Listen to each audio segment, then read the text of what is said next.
Hello and howdy once again. Welcome once more to Uncle Jeff's Classroom. For those who are joining us for the first time, I'm Uncle Jeff. As I said always, the teacher they just can't forget. And I'll be piloting this ship along the journey of learning English with you. Good writing is often spoiled by practicing what is generally referred to as run-on sentences.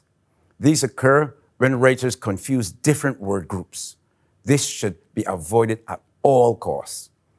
There are three different types of word groups in grammar: phrases, clauses, sentences. Today, we will identify these word groups and explain how they are structured and to be utilized for proper expression, both in writing and in speaking. Of course, it's the focus of Uncle Jeff's Classroom to promote the best possible way of expressing oneself. Correct use of these different word groups will always help to strengthen that. This lesson can be used as an avenue to take your level of written and spoken expression to a higher level. Let's begin with our usual short 4-item quiz that we'll get back to at the end of our lesson. Get your pencil and paper and let's get started. Rewrite the following word groups, provide the correct punctuation, and say which is a sentence and which is a phrase. The many lovely and decent students of the school. There were many of us at the school fair. Children from the church and those from the school together. Some of the winds blew in a circular fashion. Now let us move on with our lesson on word groups, with the understanding that we'll get back to these questions at the end of the lesson. As was said before, there are three different word groups: the phrase, the clause, and the sentence. Each of these has its own particular structure. The phrase does not express an action or state, and therefore does not carry a verb. On the table and in the chair, phrase. None of the children in the classroom, phrase. Across the ocean to the other island, phrase.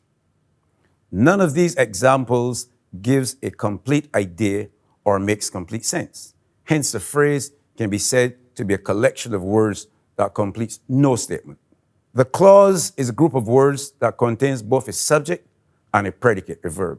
This is what can be called the connecting word group because of how the two different types of clauses are expressed.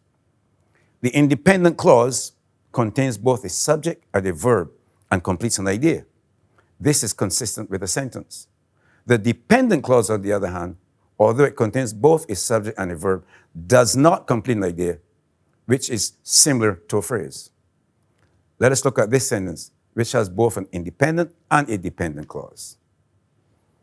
I run to school when I am late. Independent clause is I run to school. That's a complete sentence with an idea, with a subject and a verb.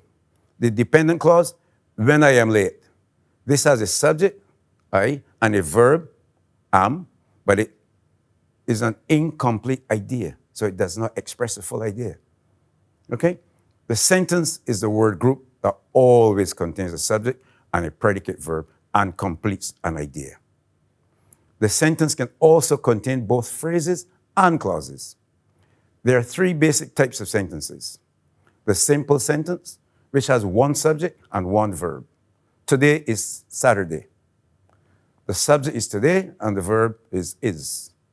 The compound sentence, which has two simple sentences joined by a conjunction. Today is Saturday, but yesterday was Friday. Today is Saturday is one simple sentence, but is the joining conjunction, and yesterday was Friday is a second simple sentence. Now we have the complex sentence, which has both a dependent and an independent clause. Today is Saturday, which is the last day of the week, so there's no school. Today is Saturday is the independent clause. Is the last day of the week is the dependent clause. You will also note that the two different types of clauses are linked by the relative pronoun which. Always be sure never, ever to confuse your word groups when writing or speaking. Proper communication may be hampered if you do. Okay? Okay, but now let's get back to the quiz we gave at the beginning. These should be your correct answers. If you have them all, give yourself the usual tap on the shoulder.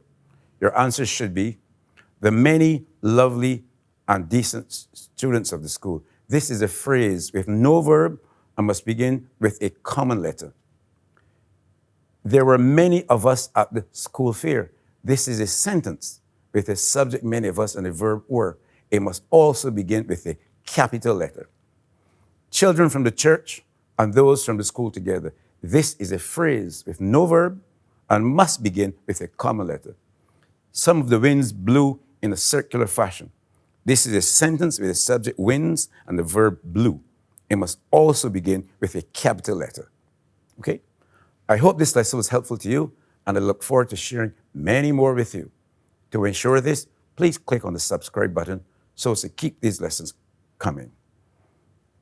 I thank you and say goodbye for now from Uncle Jeff to you who spent the time with us here in Uncle Jeff's classroom. Until next time.